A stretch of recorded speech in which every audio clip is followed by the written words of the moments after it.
अस्सलाम वालेकुम नाज़रीन, फास्ट न्यूज़ सां गॾु मां आहियां साजिद कोराई। नाज़रीन, ख़बर शामिल कंदासीं कादरपुर खां त कादरपुर लॻ ॻोठ वडेरो मल्हार चाचड़ में बल्दियाती इलेक्शन ख़त्म थींदे ॻोठनि में सियासी हलचल शुरू थी वई आहे। ॻोठ मल्हार चाचड़ में चाचड़ कोलाची अबड़ा ऐं ॿियनि बिरादरनि जो कठ कोठायो वियो आहे। उन मौक़े ते सरदार ज़फर कोलाची, रिटायर्ड DSP असगर कोलाची, राजा मुनव्वर चाचड़ ऐं ॿियनि जो चवणु हो त असांजो तालुक अॻु में पीपे ऐं जाम ग्रुप सां हुयो। जाम ग्रुप सिर्फ़ इलेक्शन जे वक़्तु सरसब्ज़ ख़्याल ॾेखारे वाइदो करे वञनि था। इन वक़्त ताईं असांजे ॻोठनि में को बि तरक़ियाती कम नाहे करायो वियो। अबड़ा भी आहिनि, सोमरा भी आहिनि, कोलाची भी आहिनि, चाचड़ भी आहिनि, कुझु बिरादरियूं ॿियूं आहिनि। सभई हिक ॿिए सां जेके तालुक वारा आहियूं ज़रूरु मिलंदासीं। असां हिन वक़्तु जेको बीठा आहियूं, असां बीठा आहियूं ॼामन सां पीपल्स पार्टी। ॻाल्हि इहा आहे त दोस्त असांखे नज़रअंदाज करनि था। सुञाण कुझु माण्हुनि जी उते आहे, असांजो नालो सुञाण में न चाचड़नि जो आहे न कोलाचिन जो आहे। असांखे इहो ज़रूरु खपे थो त असां पीपल्स पार्टी सां आहियूं, जामन सां आहियूं, जामन जो हिननि वधीक चयो त जेके तरक़ियाती कम कराईंदा उन्हनि सां गॾिजी उन्हनि खे वोट ॾिनो वेंदो। ईंदड़ इलेक्शन में हर यूसी ते पंहिंजा उम्मीदवार बीहारिया वेंदा।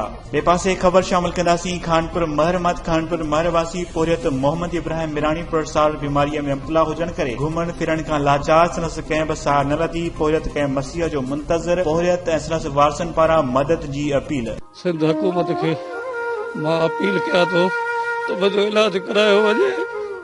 बाक़ी राशन न कोन्हे, उथण वेहण को लाचार आहे। मुंहिंजे घर जी पोल्यूशन ॾिसी सघो था, तव्हां हलाए सघो था, ॾिसी सघो था, तव्हां पाण जांच करे सघो था। मां अपील कयां थो त मुंहिंजे मदद कई वञे खुदा कारण।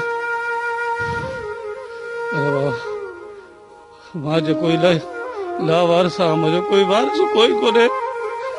मुंहिंजे घर जी हालत ॾिसी सघो था। मुंहिंजो 5-6 महीना थी विया बाइक कट ते पियो आहे। बाक़ी ॾिसण वारो कोई कोन्हे।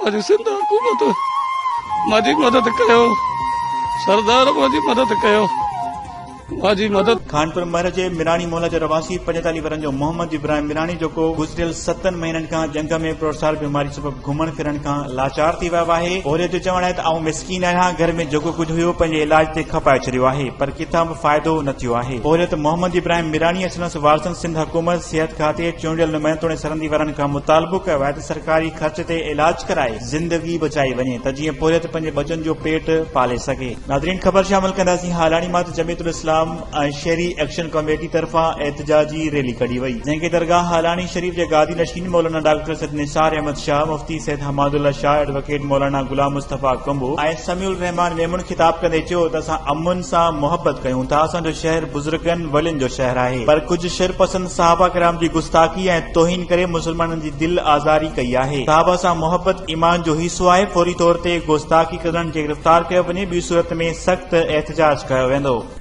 वधीक ख़बरुनि ऐं न्यूज़ अपडेट्स लाइ ॾिसंदा रहो फास्ट